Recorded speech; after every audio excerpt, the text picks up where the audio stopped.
This is chapter 16 from the book Out of Many Waters. Temporary shelter. Isabel sat in the shade looking at the children seated about her. She scratched a letter into the dirt with a stout twig, and a chorus of voices called out, "P!" 2 weeks ago they had barely known their letters, and now they were beginning to read. She erased the letter with the side of her hand and drew again. "S!" came the voices. "I got it first, I know I did," shouted Louis Lambrusco. He squirmed around, waving his arms in the air and kicking his feet against the ground. When Isabel began teaching Rochelle and Paulo to recognize the letters of the alphabet, a few other children joined them. There was Louis and his sister Estrella, who was only 6, but who learned as quickly as the others. 10-year-old Marcella Israel concentrated seriously on every word Isabel said, her thick hair falling across her tiny face. Her younger sister Gracia was 8 and learned more slowly, but still she learned. Her pudgy face seemed always to be breaking out into a grin and then a giggle. "Today we're going to go over some of the words we learned yesterday," Isabel said, opening her Bible. "Here, Rochelle, you start." "Oh, Isabel, I can't read it unless you help me." "I'll help if you need me," Isabel said. "Just read a couple of words." Rochelle took the small Bible and began to read. Her voice was soft and hesitant, so unlike her usual demanding tone. Rochelle's attitude seemed to improve when Isabel brought the children together. She seemed willing to be part of the group instead of always in charge of it. "That was good," Isabel said. "Now let's hear from Estrella." Rochelle passed the Bible to the younger girl. Estrella's energetic voice grasped the words and sounded them out with careful clarity. "And God said," then she giggled. "What about you, Paulo? Are you ready to try?" Paulo lowered his eyes and shook his head. "I know he understands the lessons, and I've seen him following the words with his eyes." "That's all right," she said calmly. "You be the pointer finger, and I'll be your voice." Paulo looked at Isabel gratefully. So far, the boy still had not spoken, yet she was not totally discouraged. Each of the children read in turn, practicing the words over and over until their reading became smoother. "Pretty soon the only child in this camp who won't know how to read will be baby Reina," she said. They all laughed and patted each other on the back. Avram and Franco came up to them, with Davy right behind. "Are you ready for your music lesson yet?" Avram asked. The children stood and stretched, and then brought out the barambaus that the de Pisa family had given them. Isabel had not only started the reading lessons, but had also persuaded the de Pisa boys to teach them to play the brass musical instruments their father crafted. It did not take long for the children to learn to control the breathing and plucking that combined to make a melody reverberate throughout the air. Today the mellow, twanging notes blended into one vibrating tune. Isabel treasured her barambau and thought the music helped everyone feel calmer and more cheerful. "Let's play for everyone tonight," Estrella piped up. "Why not?" Rochelle joked. "Our parents are pretty hardy. I think they can survive our music." With the lessons over, the children ran off, but Paulo wandered away slowly, his eyes fastened on the Bible. His finger pointed to the printed words, and his lips moved silently. Davy walked with Isabel toward the area where the evening meal was being prepared. "Has Paulo broken his silence yet?" he asked. "No," Isabel sighed. "I keep feeling he will, but nothing changes." "Perhaps if we had made it to Amsterdam, he might have been able to put his fears behind him." "This may not be the safety of Amsterdam," Isabel responded, "but we are better off than when we are on the Spanish ship." "Isabel," Davy said, "I'm afraid the life you seem to think is so peaceful here is just an illusion. You are probably wasting your time with reading lessons. In a few days, the ship will be stocked with provisions, and we will be herded like goats back into the hold." Isabel turned her face away from Davy to hide the fear his words brought. "I must believe that somehow things will work out. There has to be a reason for us to keep going." "I don't know why I bother to draw anything. It's useless," Davy argued. "Everything we do is useless." Isabel felt Davy's sense of defeat. "Why can't we all try to escape? There must be a way." "Father and the others have discussed every possible idea," he said, "and they don't believe it can be done. They've been planning since we arrived. But what can we do? There aren't enough of us to overpower a whole crew of armed privateers, and even if we escape from this compound, what good would it do to run into the jungle?" "It's all my fault," Isabel blurted out. She covered her face with her hands and shook her head. "I heard the plan and I didn't tell anyone." Davy grasped Isabel's arm. "What are you saying?" "When I was hiding under the longboat, I heard 2 men talking in Spanish. I couldn't understand exactly what they were saying, but I knew they were talking about the Inquisition and about something happening in a week. I thought they were talking about capturing me and sending me back to the monastery. By the time I realized what was happening, the privateers had already attacked us. Davy dropped his hold on Isabel's arm. Several long moments passed before he spoke. You couldn't have known, Isabel, he said finally. Don't blame yourself any more. Davy ran his hands impatiently through his hair. You trusted us by coming forward on the ship. We're the ones who have failed you. In a few days we will sail directly to Madrid. That's the only reason the privateers have given us food. We are worth payment by the Inquisition only if we are alive enough to be burned. He shook his head. You should have stayed on the Velk. Even if you're right, Davy, it doesn't change things for me. I've got to make up for what I've done. It only makes the reading lessons and the music more important, don't you see? Isabel did not wait for an answer, but hurried over to Maria. Can I help? Isabel asked. I can always use help, Maria smiled, and handed her a yellow and green pineapple. Isabel began cutting the thick rind. Without looking up, she said, Davy thinks I'm foolish for teaching the children to read. He's convinced we'll all be dead before long.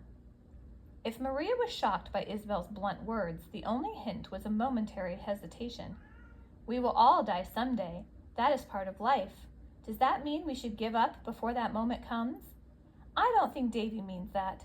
Every time I see him, he's bent over a drawing. But we have been here for 2 weeks, and he is showing the strain of the uncertainty.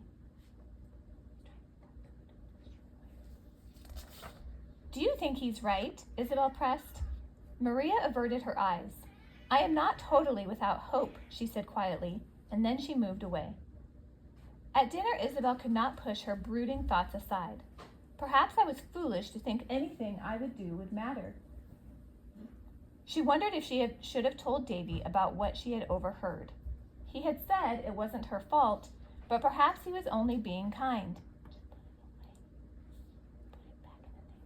Then she remembered his words about what would happen to them. He did not seem afraid to tell her what he really thought. When the meal was nearly finished, Franco called the young people forward. Louis stumbled over his feet in his excitement and finally joined the others and held his berimbau ready. As the notes of the twangy, vibrating tune resonated into the evening, a hushed silence fell over the adults. Arms were slipped around shoulders, hands reached out to touch other hands, and even baby Raina, who had been fussing ever since they arrived, gurgled contentedly in her mother's arms. The children played 3 tunes, and then Abraham Israel and his sons played several more. This time Rochelle stood up. Ever since we came here, Isabel has been trying to teach a few of us our letters. We're not the best students, she laughed, but we have learned a few words. Can we show you?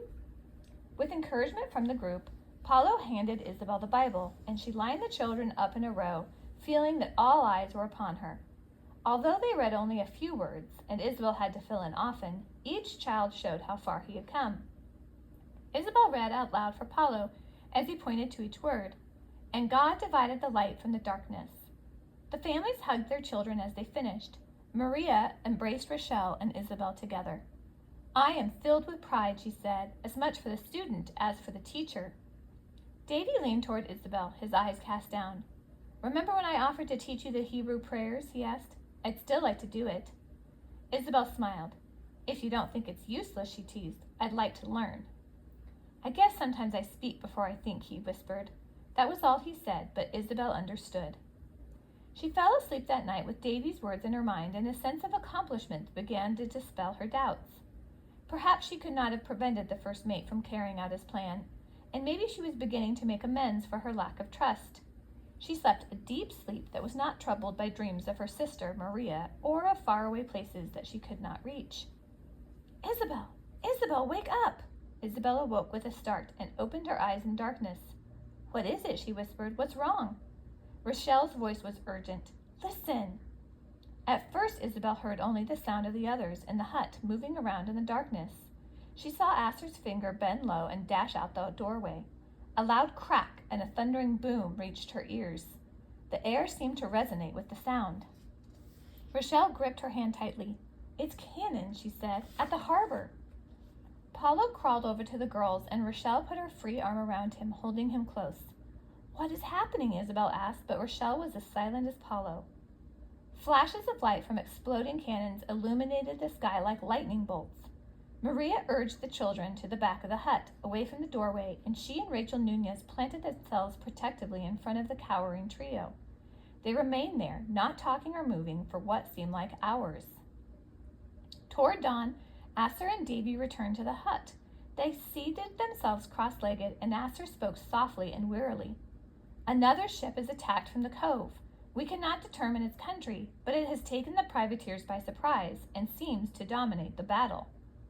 Davy spoke up then, and Isabel thought she detected his anxiety in the rapid-fire account he gave. "Franco and I climbed to the top of the gate, and no one stopped us. The guards must have fled. We wanted to jump over the top and free the bar, but Father forbade us. I know I could have done it, but—" "No more about it," Asper whispered hoarsely. "If you are injured, we cannot run anywhere, can we? And escaping into the sugarcane will not get us to Amsterdam. For once in your life, listen to advice." Davy did not dare another response in the face of his father's anger. Isabel had never seen him looking so overcome. "Please do not blame Davy," Maria pleaded. "We're all so frustrated with our helplessness. He only wanted to find a way out."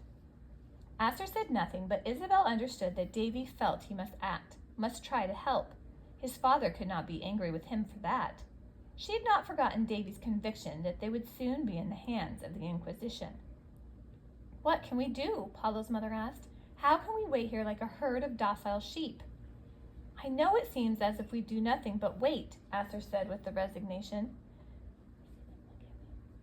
"But we have thought of every possible alternative, and we see no way out.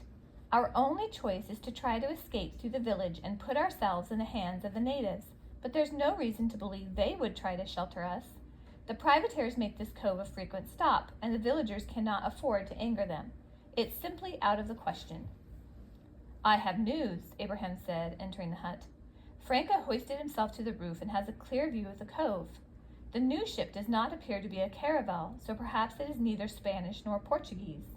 Apparently, it has overwhelmed the privateers because they have raised their sails." Silence hung in the air. "Listen," Isabel whispered. "The cannons have stopped."